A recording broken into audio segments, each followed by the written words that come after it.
નમસ્કાર, હું છું વિક્રમ વકીલ અને આપ જોઈ રહ્યા છો હોટલાઇન ન્યૂઝ. કેન્દ્રમાં જ્યારે અટલ બિહારી વાજપેયીની સરકાર હતી ત્યારે તહેલકા.com નામની એક વેબસાઇટ શરૂ થઈ હતી. એના તંત્રી હતા તરુણ તેજપાલ. એ તહેલકાએ એક મોટું સ્ટિંગ ઓપરેશન કર્યું હતું, જેમાં ભાજપના કેટલાક નેતાઓને પૈસા લેતા બતાવવામાં આવ્યા હતા અને ત્યાર પછી તહેલકા સમાચારમાં આવ્યું હતું. એ વખતે પણ એવી ટીકા થતી હતી કે તહેલકા હંમેશા ફક્ત ભાજપના નેતાઓને ટાર્ગેટ કરે છે અને તે વખતે સત્તામાં ભલે વાજપેયી હોય પણ ત્યાર પછી જ્યારે મનમોહનસિંહ સત્તામાં આવે ત્યારે 10 વર્ષ સુધી તહેલકાએ કોઈ પણ સરકારના કોઈ કૌભાંડો બહાર નહોતા પાડ્યા કે કોઈ પણ કોંગ્રેસના કે બીજા સામ્યવાદી પક્ષના નેતાઓને છેડ્યા નહોતા. આ તહેલકામાં વર્ષો પહેલા એક રાણા અય્યુબ નામની પત્રકાર કામ કરતા હતા. આ રાણા અય્યુબ પણ એની આખી જે આઈડિયોલોજી હતી એકદમ ટોટલી લેફ્ટિસ્ટ, એન્ટી હિન્દુ અને રાષ્ટ્રવાદ વિરુદ્ધની એની આઈડિયોલોજી હતી, જેને આપણે ઇકોસિસ્ટમ કહીએ છીએ આજકાલ. નરેન્દ્ર મોદી એમને ખાન માર્કેટ ગેંગ કહે છે. આ રાણા અય્યુબ છેલ્લા કેટલાય વર્ષોથી કોઈ છાપામાં લખતી નથી કે કોઈ કશે એનું કોઈ યુટ્યુબ ચેનલ પણ નથી કે કોઈ ટીવી મીડિયામાં પણ એ નથી, છતાં હજુ પણ પોતાની જાતને પત્રકાર ગણાવે છે. આ રાણા અય્યુબની લાઈફસ્ટાઈલ તમે જુઓ તો કોઈ ફિલ્મની હિરોઈનને શરમાવે એવી લાઈફસ્ટાઈલ છે. 5 સ્ટાર હોટલમાં રહે છે, વિદેશ ફરવા જાય છે, સારા સારા વાઇન પીએ છે. હવે આ રાણા અય્યુબ પૈસા ક્યાંથી લાવે છે આપણને ખબર નથી, પણ જ્યારે કોરોના સમય હતો ત્યારે એની સામે એવા ગંભીર આક્ષેપો થયા હતા કે કોરોના નામે એણે જે ઉઘરાવેલું કરોડો રૂપિયાનું દાન માંથી 10 કરોડ રૂપિયા એણે પોતે વાપરી નાખ્યા છે અને એની સામે કેસ પણ દાખલ થયો હતો એ વખતે. હવે આ રાણા અય્યુબ વારંવાર એના જે x channel, social media x platform છે, એક જમાના ટ્વિટર કહેતા હતા, એના ઉપર હિન્દુ દેવી દેવતાઓને અને દેશ વિરુદ્ધ વારંવાર નેરેટિવ્સ કરતા રહે છે અથવા લખે પણ છે, વારંવાર લખે છે. આ બાબતે દિલ્હીના 3 વકીલે ઘણી મહેનત પછી એમની સામે એફઆઈઆર નોંધાવવામાં એમને સફળતા મળી છે. રાણા અય્યુબ સામે એની એફઆઈઆર દાખલ કરવામાં દિલ્હીની કોર્ટે રાણા અય્યુબ સામે આજે એફઆઈઆર દાખલ કરી છે અને હવે એમને સમન્સ મોકલવામાં આવશે અને કાં તો પછી એમનું આખું જ ઇકોસિસ્ટમ આજે બપોરથી જ એમની તરફેણમાં અવાજો કરતી થઈ ગયું છે. એટલે એમના જે મોટા મોટા મફતિયા વકીલો છે એ કદાચ સુપ્રીમ કોર્ટમાં જઈને આ એફઆઈઆરને રદ પણ કરાવ્યા હોય તો નવાઈ નહીં. પરંતુ આ જે રાણા અય્યુબ પ્રકારના ઇકોસિસ્ટમના જે મેમ્બર્સ છે એ બાબતે આજે આપણે વાત કરવી છે. આપણી સાથે જોડાયા છે જાણીતા પત્રકાર હિમાંશુભાઈ ભટ્ટ. હિમાંશુભાઈ, આ રાણા અય્યુબને તો આપણે વર્ષોથી જાણીએ છીએ. એક એમની ઇમેજ એકદમ લેફ્ટિસ્ટ, એન્ટી નેશનલ અને બાયસ્ડ પત્રકાર તરીકેની હતી. હવે તો પત્રકારત્વ પણ નથી કરતા. હવે આજે જ્યારે એમની સામે એફઆઈઆર નોંધાઈ છે, જેમ તિસ્તા સેતલવાડ સામે થોડા સમય પહેલા નોંધાઈ હતી અને જેલની હવા ખાવી પડી હતી, તમને લાગે છે કે રાણા અય્યુબે પણ જેલમાં જવું પડશે? 100% જેલમાં જવું પડશે. અને અત્યારે તમે એમ કઈ રીતે કહી શકો કે રાણા અય્યુબ કાર્યરત નથી? અરે ભાઈ, એ તો વૈશ્વિક લેફ્ટિસ્ટ કબાલનો એક હિસ્સો છે બહુ નહીં, મોટો. હું એમ કહું છું કે એ પત્રકાર કહેવાના લાયક નથી, કારણ કે કોઈ અને આપણા માટે તો એ સંપૂર્ણપણે પત્રકાર છે જ નહીં. પણ એ જ માણસને, એ જ વ્યક્તિને, રાણા અય્યુબને વોશિંગ્ટન પોસ્ટ પર આર્ટિકલ 1200, 1500, 2000 બતા આપે છે હજુ. પણ એ અને તો એનું એ કામ લોકોનું જ નહીં છે. નહીં એને એ તો એ લોકોનું આખું વોશિંગ્ટન પોસ્ટનું તો આખું સ્ટેન્ડ જ એવું છે કે એણે અહીંયા રહીને હિન્દુ મુસ્લિમ વચ્ચે ખાઈ ફોડી કરવી, કોમ્યુનલ એજન્ડા ચલાવવો. એટલે એ પત્રકારત્વ ન કહેવાય, એને એક એજન્ડા ચલાવવા માટેના પૈસા મળે છે. હવે આપણે એને એજન્ડા ચલાવવાના પૈસા કહીએ છીએ, પણ વિશ્વની લેફ્ટિસ્ટ કબાલ લોબી સતત એને એમ કહી રહી છે કે વેલ, અમારા જેવું પત્રકારત્વ તો કોઈનું છે જ નહીં, સેક્યુલર પત્રકારત્વ. બહુ બધા નામો આપણે આપી શકીએ એમ છે, બહુ બધા નામો આપી શકીએ એમ છે. ખાલી રાણા અય્યુબ જ શા માટે? રાજદીપ સરદેસાઈ, બરખા દત્ત, ધ્રુવ રાઠી, કેટલા નામો તમારે જોઈએ છે? એ બધા આપું. રવીશ કુમાર. અને એટલે જ નરેન્દ્રભાઈ મોદીએ બહુ સ્પષ્ટ શબ્દોમાં 240 સીટ આવી ને 2024માં, પછી કહેલું આ ઇકોસિસ્ટમને તેનો જવાબ તેની ભાષામાં આપવામાં આવશે. આ તેની શરૂઆત છે. અને જ્યારે આવો કોઈ એક દાખલો બેસાડાશે ને કે હવે રાણા અય્યુબ માટે તમે જે રીતે કહ્યું કે એમની ઇકોસિસ્ટમ ઊભી થઈ ગઈ છે, ઊભી થઈ ગઈ છે, આનો એક ફાયદો છે. હું કહું, તરુણ તેજપાલને તો લોકો ભૂલી ગયા, પણ 2023-2024માં જે ન્યૂઝ લોન્ડ્રી આવી એના જે બધા પ્રકાશનો આવ્યા, મિન્ટ હોય, પ્રિન્ટ હોય, જે હોય તે, એ બધાની શું હાલત થઈ રહી છે અત્યારે? હવે ફંડિંગ બંધ થઈ ગયું, વિદેશી ફંડિંગ બંધ થઈ ગયું. અમુક તો ચાઇનીઝ ફંડિંગથી ડ્રાઈવ કરતા હતા, તે પણ ખબર પડી આપણને. Rana Ayyub is just a cog in the wheel. અને રાણા અયુબનો દાખલો બેસાડીને જ્યારે ભારત સરકાર, રાષ્ટ્રવાદી વકીલો જ્યારે એની સામે કેસ કરે છે, ત્યારે સામેથી લડવા માટે જે બહાર આવશે તેનાથી એ લોકો જ એક્સપોઝ થશે, કેમ કે ખબર પડશે આપણને કે આ કઈ ઇકોસિસ્ટમના કયા કયા પ્યાદા છે કે જે પ્યાદા ભારતમાં ઘર કરી ગયા છે અને છેલ્લા 20 વર્ષથી ભારતને કોરી ખાવાનું કામ કરે છે. આપણને યાદ નથી રહ્યું કે જ્યારે 2004 થી 14 ની અંદર એક પછી એક છેલ્લા 2 વર્ષમાં જે બધા કાંડ નીકળ્યા હતા, કોલગેટ અને અગસ્તા વેસ્ટલેન્ડ અને કોમનવેલ્થ અને ફલાણું ને ઢીકણું, ત્યારે આ કબાલ આખી ક્યાં ગઈ હતી? પણ જ્યારે પાકિસ્તાન સાથે અમલ કી આશાની વાત કરવાની હોય ત્યારે આ જ બરખાદત સીધી પહેલી પાકિસ્તાન પહોંચી જાય છે. નવાઝ શરીફ સાથે ડિનર બી ખાઈ આવે છે, કબાબ બી ખાઈ આવે છે. લોકોને હવે ખબર પડવી જોઈએ. વિક્રમભાઈ, હું તમને આપું પાછું, એ પહેલા એક ઉદાહરણ આપું. આજથી 1.5-2 વર્ષ પહેલા મેં એક નાનકડી મારી યુટ્યુબ ચેનલ શરૂ કરી. તમને પણ એ જ પ્રોબ્લેમ પડી રહ્યો છે અત્યારે, હોટલાઇનમાં બી આપણને એ જ પ્રોબ્લેમ પડી રહ્યો છે, મને પણ એ જ પડ્યો કે તમે સરકાર તરફી કંઈ પણ કહો તો તમે નહીં ચાલો. મેં એક 2-5 વર્ષમાં સફળ થયેલા એક યુટ્યુબ ચલાવનારી વ્યક્તિને પૂછ્યું કે સફળતાનું રહસ્ય શું? કે જો હમણાં તો આ જ ચાલે, એક્સ વાય ઝેડ, જો આના આટલા વ્યૂ, આના આટલા વ્યૂ, આના આટલા વ્યૂ, 1 લાખ, 2 લાખ, 4 લાખ, પણ એ બધા ભારત સરકારની સામેના, માત્ર એ જ ચાલે. એટલે આ તો એક વ્યવસ્થિત કબાલ છે. અને હવે આમાં આજે એ વાત કરવી, આ એફઆઈઆર કેમ આજે જ દાખલ થઈ વિક્રમભાઈ? આજથી 2 મહિના પહેલા થઈ શકી હોત ને, આજે જ કેમ દાખલ થઈ? એનું કારણ એ છે કે એ પહેલાના 48 કલાકમાં યુએસ સરકારે જાહેર કર્યું, એ યુએસનું બધું ઇન્સ્ટિટ્યુશનલ ફંડિંગ જે છે એડના રૂપમાં અપાતું, તે બધું બંધ કરી દીધું એમણે. એટલે આ લોકોના રૂપિયા આવતા બંધ થઈ જવાના.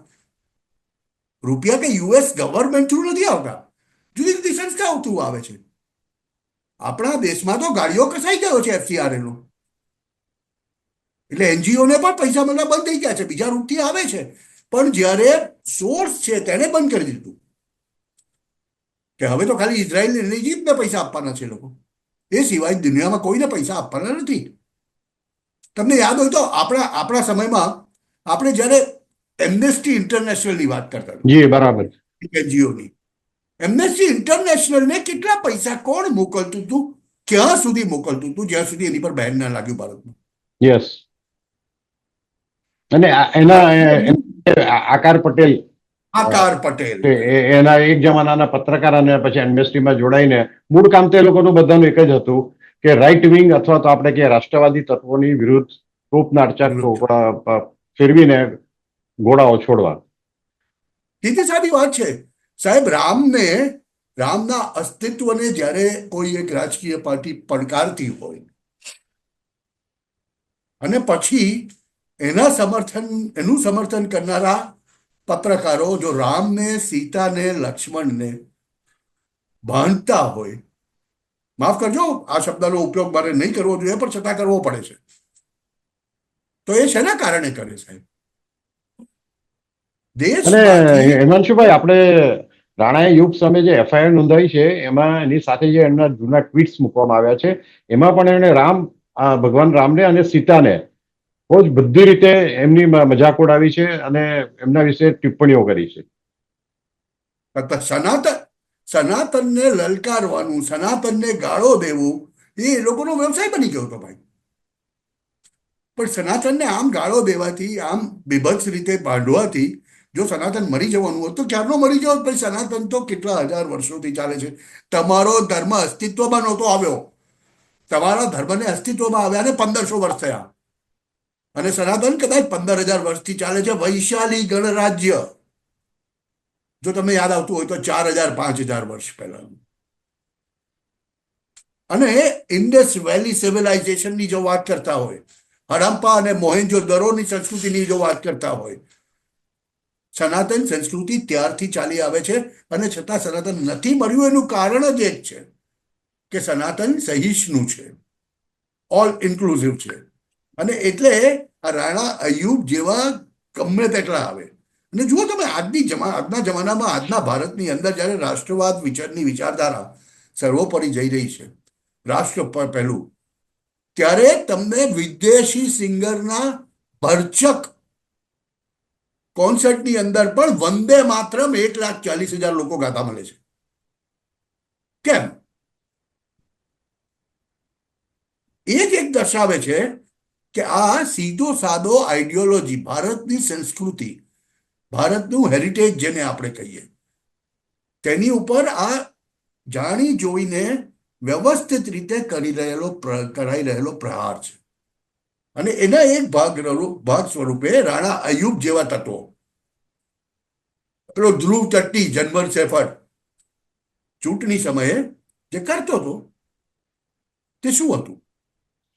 એક પણ સાચી વાત. હિમાંશુભાઈ, ધ્રુવ રાઠીથી માંડીને આપણે તીસ્તા સેતલવાડની પણ જો વાત કરીએ આ ક્ષણે, હા, તો તીસ્તા સેતલવાડને પણ વિદેશથી પુષ્કળ ભંડોળ મળતું હતું. અને જ્યારે યુપીએ સરકાર 10 વર્ષ સુધી સત્તામાં હતી ત્યારે એમને પદ્મશ્રી એવોર્ડ મળ્યો હતો. વિચાર કરો કે જે આટલી દ્વેષીલી વ્યક્તિ, અને 2002ના હિન્દુ મુસ્લિમ રાઇટ્સ વખતે એણે જે કામગીરી કરી હતી, મુસ્લિમોને ઉશ્કેરવાની કોશિશ કરી હતી, એ બીજી કોઈ પણ વ્યક્તિ હોય તો એ વખતે જેલમાં જાય, પણ એ કોઈ પણ હિસાબે બચી ગઈ. અને બચી ગયા પછી છેલ્લે જયારે એને એરેસ્ટ કરી ત્યારે એક વખત એની એરેસ્ટ ટાળી કપિલ સિબ્બલે ફોનથી એને સુપ્રીમ કોર્ટમાં ફોનથી જામીન અપાવ્યા હતા.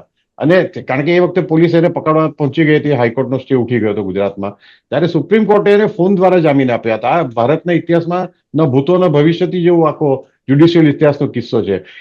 આ તીસ્તા સેતવાડા અને રાણા અય્યુબ એક જ સિક્કાની બે બાજુ છે, બંનેમાં કોઈ યસ. જ ફેર નથી. તીસ્તા સેતલવાડની વાત કરો તો તમે મને એ કહો, દર્શક મિત્રો, કે સુપ્રીમ કોર્ટના એવા તે કયા જજેસ કે રાતના 12 વાગે તીસ્તા સેતલવાડ માટે હિયરિંગ કરીને તેને જામીન આપે? બન્યું છે, આ ભારતમાં બન્યું છે. અને તીસ્તા સેતલવાડનું જે ઉદાહરણ છે ને, તે તો હવે અત્યારે તીસ્તા સેતલવાડનું અસ્તિત્વ જોખમમાં છે. અત્યારે ક્યાં છે તે ખબર નથી. હિમાંશુભાઈ, એને વિદેશી ફંડિંગ જે એ સમાજ સેવાના નામે મેળવ્યું હતું, એના દુરુપયોગના પુરાવા મળી ગયા છે. એ પૈસામાંથી એ દારૂ ખરીદતી હતી, ફ્લાઇટની ટિકિટ બુક કરાવતી હતી ફરવા જાય ત્યારે. સેમ રાણા અય્યુબ સામેના જે કેસ પેન્ડિંગ છે એમાં પણ એ જ છે. કોરોનાના નામે એણે ફંડ ઉઘરાવ્યું અને 10 કરોડનું ઘોટાળાની એની સામે આક્ષેપ થયો છે.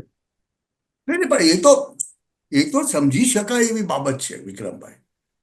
આપણી લોકશાહીની આ કમનસીબી છે. અને સનાતની હિન્દુ એટલો બધો સહિષ્ણુ છે કે તે જ્યાં સુધી પાણી માથાની ઉપર નહીં ચાલી જાય ત્યાં સુધી નથી એક્શન લેતો. આપણે બધા બધું જાણતા હોવા છતાં પણ એને લેટ ગો કરી, હશે યાર, એના નસીબનું એ લઈ ગઈ. જો આ જે માનસિકતા છે ને આપણી, એના નસીબનું એ લઈ ગઈ, ચાલ છોડ, હવે અત્યારે તો એનું કોઈ અસ્તિત્વ નથી ને, એને બાજુએ મૂકો. કેમ કે આપણે પ્રગતિ કરવાની છે. અને એટલે જ આ રાણા અય્યુબ હોય કે તીસ્તા સેતલવાડ હોય કે હવે બરખા દત્ત, એક જમાનામાં બરખા દત્ત માટે એવું કહેવાતું કે બરખા દત્તને ઘરની અંદર નક્કી થતું કેન્દ્ર સરકારના મંત્રીઓ કોણ હશે. આજે એ બરખા દત્તને એકલા જઈને સ્મશાનમાં બેસીને વિડીયો બનાવવો પડે છે. સમય દરેકનો આવતો હોય છે ભાઈ, સમય દરેકનો આવતો હોય છે. પણ સનાતન સંસ્કૃતિની સહિષ્ણુતાએ આ બધાને બચાવેલા છે. હવે કેટલો વખત બચશે મને ખબર નથી. કેમ કે હવે જ્યારે ફંડિંગ, એ જે નળ બંધ થઈ ગયો છે ને, એ નળ બંધ થઈ ગયા પછી કોઈ પણ ટીપા પણ હજુ પડતા હશે ને તો તે ભારત સુધી આવતા બહુ મુશ્કેલી થવાની છે. અને આવી સ્થિતિમાં અહીંયા આગળ ભારતની સરકાર અને યુએસની સરકાર એ બાબતે સમજૂતીથી ચાલી રહી છે. એટલે મેં પહેલા કહ્યું ને કે આજે જ કેમ થઈ, 2 મહિના પહેલા કેમ નહીં? ત્યાંથી ઓર્ડર આવે છે, પછી અહીંયા એફઆઈઆર થાય છે. અને હવે આ એફઆઈઆરમાં રાણા અય્યુબ જો ફસાશે, એના માટે દિલ્હી ફરવું બહુ મુશ્કેલ થઈ જવાનું છે. અત્યાર સુધી તો એમ કહેતી હતી ને કે ભારતમાં મને કોણ હાથ લગાવે, હું જોઉં છું. અને ભારતને ગાળો દેવા માટે વિદેશના મંચ પર હંમેશા જતી હતી. ફ્રાન્સ, જર્મની કે અમેરિકા જેવા દેશોમાં એને જ ત્યાં પણ એક ખાસ લોબી છે, આપણે ત્યાં છે એવી. એ લોબી ભારત વિરોધી દુષ્પ્રચાર કરવા માટે જે અમુક વ્યક્તિઓને બોલાવે છે, એમાં રાણા અય્યુબનું નામ ટોચ પર હતું. રાણા અય્યુબનું નામ ટોચ પર હતું, સતત જતી હતી.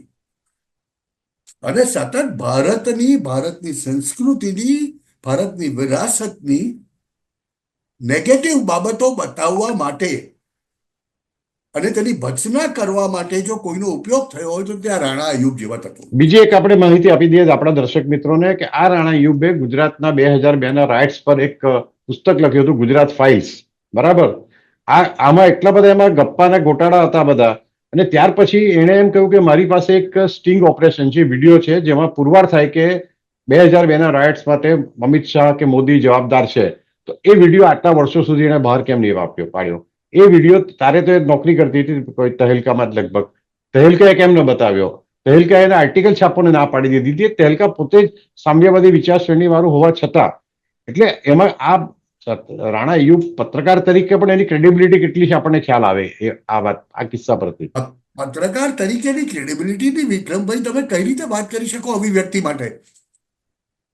તમને યાદ હોય તો 2023માં બીબીસીની પેલી ડોક્યુમેન્ટરી આવી, હા, ગુજરાત દંગાઓ માટેની. એમાંનો કેટલો ભાગ કન્ટ્રાઇવ્ડ હતો અને કેટલો ભાગ રિયલ રો ફૂટેજ હતું. એ તમે આખી ડોક્યુમેન્ટરી જુઓ તો તમને ખ્યાલ આવી જાય. ભારત સરકારે એને બેન કરી દીધી, સારું કર્યું. પણ આ રાણા અય્યુબ જેવા તત્વો, મને તો એમાં બી કોઈ નવાઈ નહીં લાગે કે રાણા અય્યુબ જેવા તત્વોએ એ ડોક્યુમેન્ટરીમાં કોન્ટ્રીબ્યુટ કર્યું. આપણી પાસે કોઈ સજ્જડ પુરાવા નથી કે રાણા અય્યુબે કર્યું છે કે નથી કર્યું, એટલે આપણે કહી નહીં શકીએ. પણ રાણા અય્યુબની હશે તો એના જ ગેંગના કોઈ સભ્ય હશે, એટલે એમાં કઈ બહુ ફેર નથી. એના જેવા સભ્યો કે જેને કોન્ટ્રીબ્યુટ કર્યું હોય. અને એ પ્રકારની ડોક્યુમેન્ટરી, આ કદાચ લેફ્ટિસ્ટ લિબ્રાન્ડો કબાલ વિશ્વની જ છે, જે એવું માનતી હતી કે આવું બધું કરવાથી ભારતીય લોકોને શરમમાં નાખી શકાશે અને એમને દબાવી શકાશે. પણ હવે રાષ્ટ્રવાદના જુવાનની અંદર આત્મસન્માનની જે વાત આવે છે ને, ત્યાં ભારતીય ચૂપ નથી રહેતું. એકચ્યુઅલી બની એવું રહ્યું છે કે આ બધું કરવાથી લોકો વધુ ને વધુ એમના વિરોધી થઈ રહ્યા છે, અને જે સ્પષ્ટપણે છેલ્લા 4 વર્ષમાં આપણને દેખાઈ રહ્યું છે. અને એના જ કારણે ભારત સેલ્ફ પોતાના બળે વિકસી રહ્યું છે.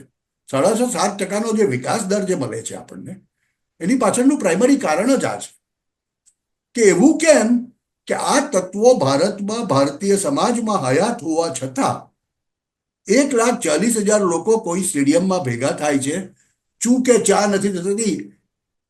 બાકી પહેલાના સમયમાં, કોંગ્રેસના સમયમાં આવું કંઈક ગેધરિંગ ભેગું થાય તો કેટલી મોટી બબાલ થઈ હતી સાહેબ. બોમ્બ ફૂટી જતા, બોમ્બ ફૂટવા તો લગભગ રોજનું થઈ ગયેલું. એવું કેમ બબલા કશું નથી થતું? એક તરફ સરકાર દ્રઢ નિશ્ચયી છે, બીજી તરફ લોકોને એ વાતની સમજ પડી ગઈ છે કે આ કબાલની સાથે રહેવાય નહીં. આ આપણા દેશને અંદરથી ખોખલો કરે છે, અને એટલે સતત આપણે કહેતા આવ્યા છીએ આપણે 2 ફ્રન્ટ પર નહીં, અઢી ફ્રન્ટમાં લડે. પાઉં અઢી નહીં, હું તો કહીશ 3 ફ્રન્ટ પર લડીએ છીએ. એક આ જે ઇન્ટરનલ ફ્રન્ટ છે તે રાણા અય્યુબ જેવા તત્વોની છે. એવું માનું કે એની પર દિલ્હીમાં નહીં, દેશના દરેક રાજ્યના પાટનગરમાં એની ઉપર, એ હાઈકોર્ટમાં, ગુજરાત હાઈકોર્ટમાં, મહારાષ્ટ્ર હાઈકોર્ટમાં, ઓડિશામાં, બધી જગ્યાએ કેસ થવાય, સતત દોડતા. ચોક્કસ હિમાંશુભાઈ, તમે આજે અમારી સાથે જોડાયા, ખૂબ ખૂબ આભાર આપનો.